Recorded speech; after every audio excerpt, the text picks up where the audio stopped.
Most watercolor artists don't use charcoal and gesso in the work, but I decided to try it anyway, and it completely transformed my landscapes.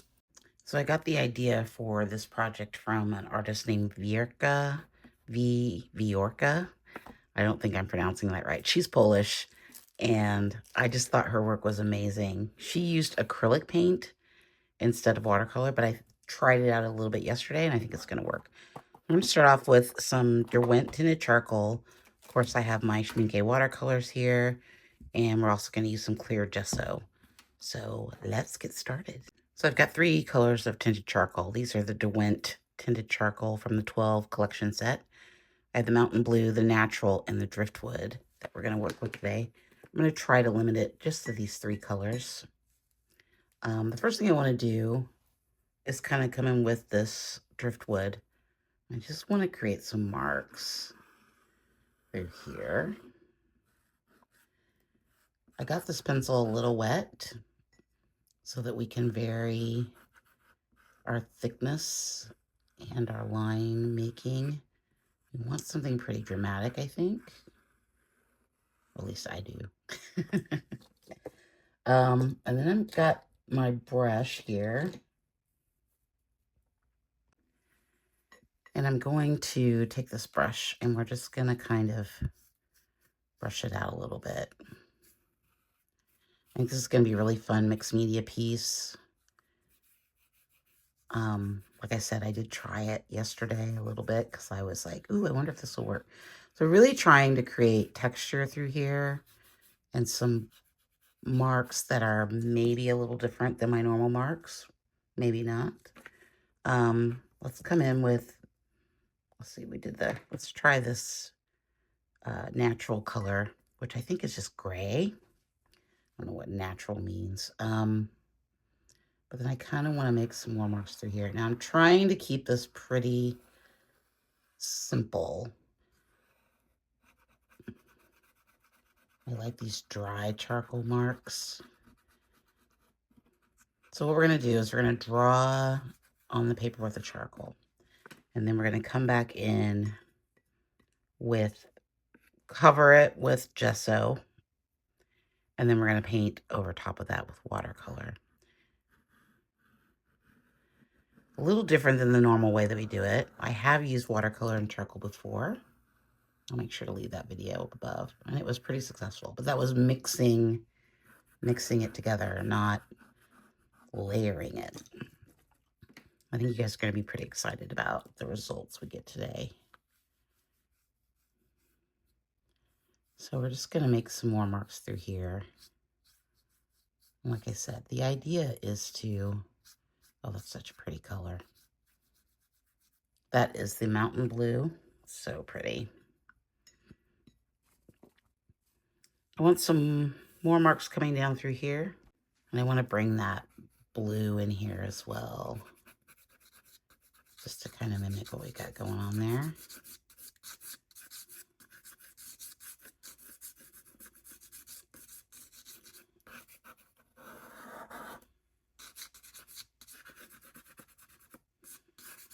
I like those scratchy marks. Might blend it out just a little bit.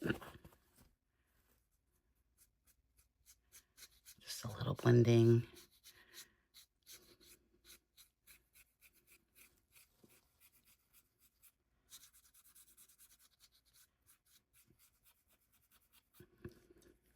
Oh, maybe a little blending over here too.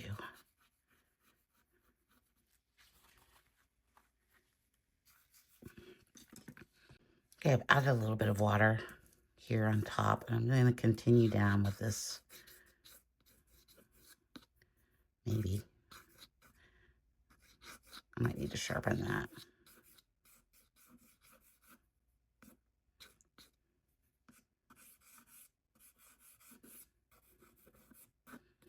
I really want some expressive marks through here. Let's get it a little wet and see what happens. Okay, I need to sharpen this. Okay. This might work a little better if there's not wood all around it.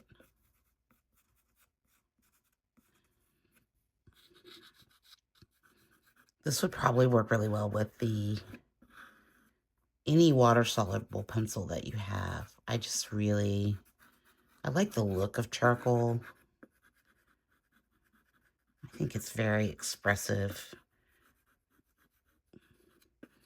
It's just that when you use it with watercolor, you know, it's gonna, especially in mixed media, it's going to sometimes cover it up and smear it. And this technique will smell probably a little bit, but we're gonna be okay, I think.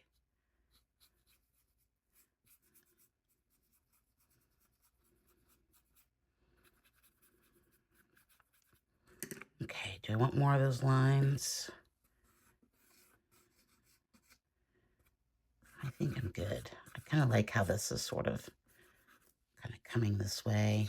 It's a little bolder.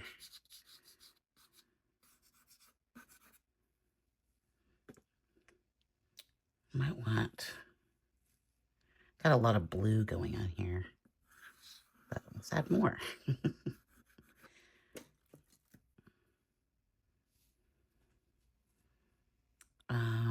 Okay, I think I'm gonna stop there and let this dry, and then we'll come back and gesso. Okay, we're gonna be using the clear gesso from Liquitex.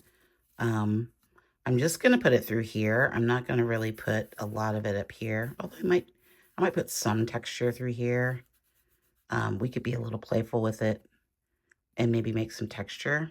But we're just gonna put down a little bit to begin. I'm gonna use this watercolor brush, although I don't really like using it with gesso. It seems to work the best for this technique. You don't want to do any pressure, light pressure, if any, and you do want your brush to be a little wet. Now, I'm okay if it's not smooth. I actually prefer it not to be super smooth. Because you know I'm all about texture, and I like texture. So I'm going to put a couple of drops up here and at the bottom, so we can kind of play with that idea of texture in some spots. And think about your brush strokes and how they're going down. I will say this, if you use your watercolor brush, or any brush really, with gesso, make sure that you are cleaning it immediately. You can see we got a little lifting in this area, but I'm okay with that. It looks a little cloudy right now, but it's going to clear up once we put the next step or dry it off. I am going to come with a palette knife and add some marks through here. Hopefully this will pick up a little bit of the watercolor. The clear gesso is a bit gritty. It's got a little bit of grit to it. You don't want to scrape the gesso off, but I'm just trying to add like some marks back in. Be careful not to scrape it all off. I did that the first time. I scraped too much. Okay. Now I'm going to dry this and we'll come back. Okay, so everything's dry. You can see it cleared up nicely. It's got a little bit of grit to it. Let's start off and spread the paper a little bit here at the top and the bottom. And we're going to come in with our indigo from Schmincke from the Schmincke Haze set. I can't speak today. I just want to make a mark like right through here. And I want it to be, because I want it to be a little bit bluer up here at the top too.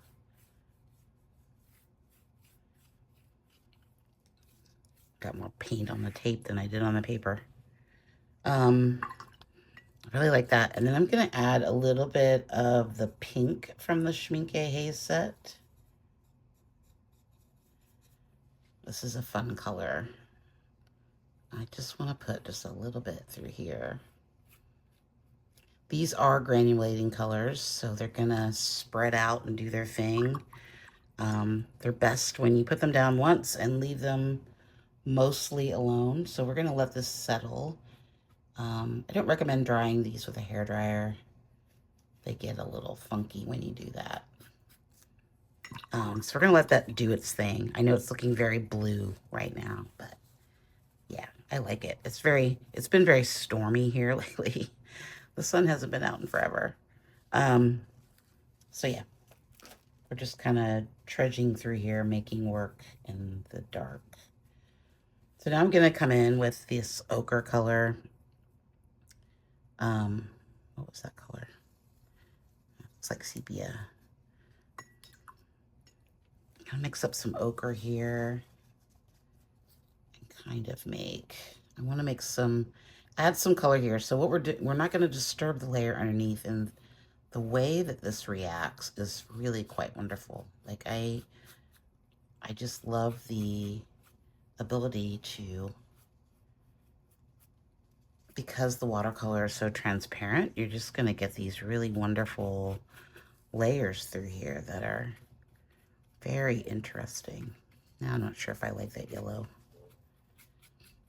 Because if we did this without gesso, then we would be mixing the blue and we would end up with green everywhere. And I'm not sure that I like that color, but let's add a bit of sepia. Oh, it's not sepia. So I mixed up a little bit of purpley color with the carmine red and the Prussian blue. I'm trying to get like a bit of a sort of purpley color that we can lay down in a wash. Do I like that color? Is that enough? Maybe a little bit more sepia in there. Okay. And then I just want to bring it through here. You see we got that texture from the gesso? Fabulous. Fabulous. Love it. A little bit of that texture. I want some more of that somewhere. I'm thinking I don't like the yellow as much as I thought I would. But I do like this color. I think a little bit of that yellow is fine. What if we just put like a little bit through there? It's almost like a maroon color. Feels like the, I have a Derwent pencil.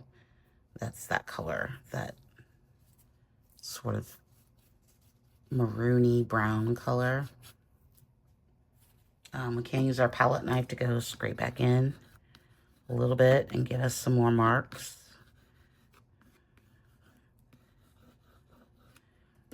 I feel like I want some brown, just like straight brown through here.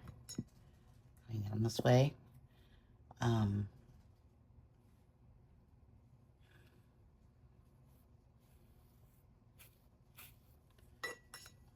Something really dark.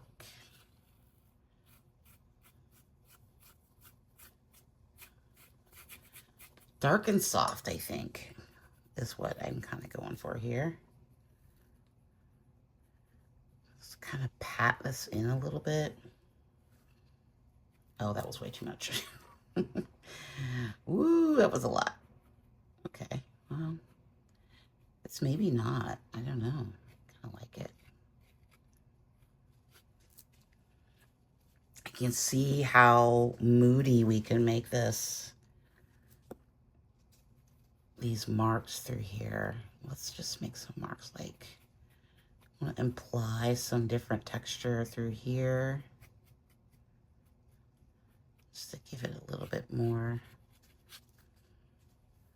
This is really fun. I like it when watercolors do watercolor things. It makes me happy.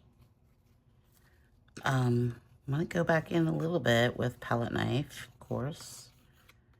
Never have too many marks.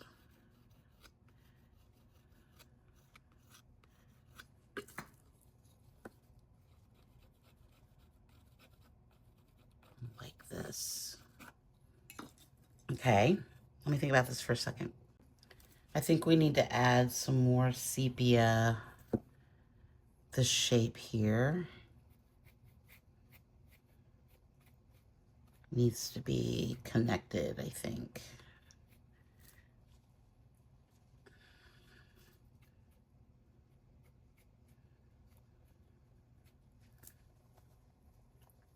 Okay, I'm gonna let this dry, I think. Do I want some of that over here? Let me think. Okay, I feel like I want to add a bit of sepia through here. I'm not sure how much. I really like this. Maybe it just needs to be super dark. Oh, I like that. Just sort of make this shape. That little bit of white peeking through there. Let's add some texture in there.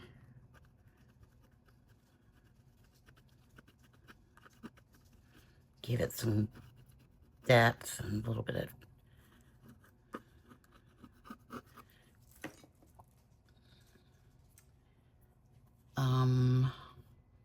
I really like these. Oh, okay. The last thing we're gonna do is add some marks with our Caran d'Ache ochre onto some deli paper. I'm gonna put some marks through here. I thought about adding more watercolor, but I think I'm gonna stop right there because I kind of just want to see.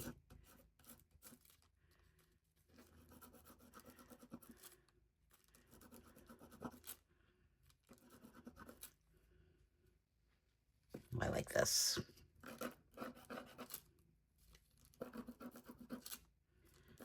You could use oil pastel as well here. The Caran d'Ache is a little bit more subtle. Where else do I want marks?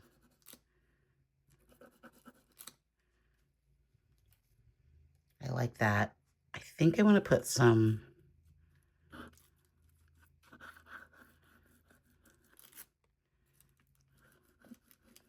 through here at the top.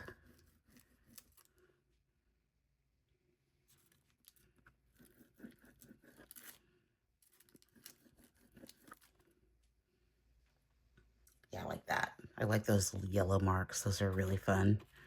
And then maybe just a few through here.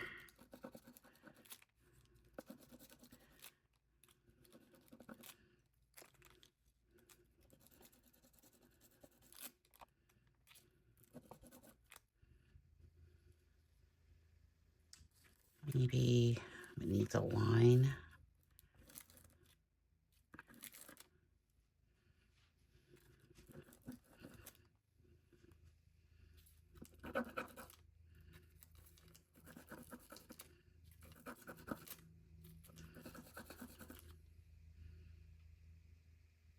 Yeah, I think that might be it.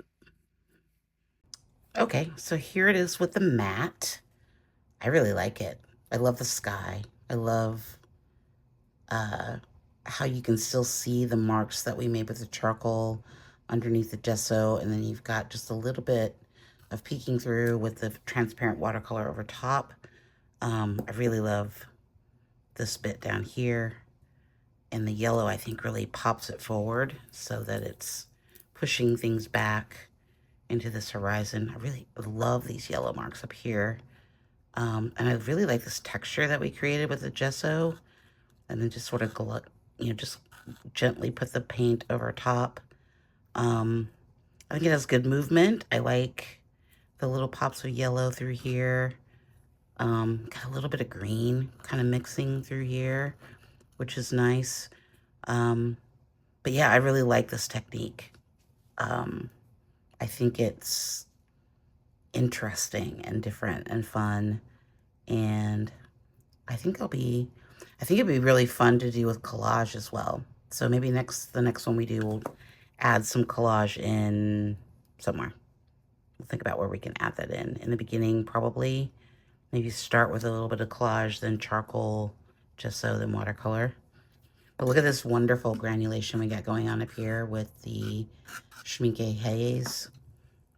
And then this was the, that bit right there was with the blue tinted charcoal, the mountain blue. Okay, let me show you the one I did yesterday. Okay, this was the one I did yesterday. It's it's similar. Like I really am enjoying that color, that sort of browny purple color. Also the lines. This one's just got a different feel, sort of crackly, rocky kind of feel, but it still has some really great energy in it. And I really like this one. I think this one that I did today I like it better, I think. But I like them both. Okay, that's all I got for today. Don't forget to like and subscribe. Check out the membership if you want to do that. Also, go follow me on Instagram at Mixed Media Trina. I'm doing a little project over there that's different. Well, it's similar to what I'm doing here, but I'm doing a daily project over there. So check that out. I know your thoughts in the comments about maybe what you want to see next. What should we do next? Should we continue on with collage? I love to get feedback. It's my favorite thing. Okay, thanks so much. Bye.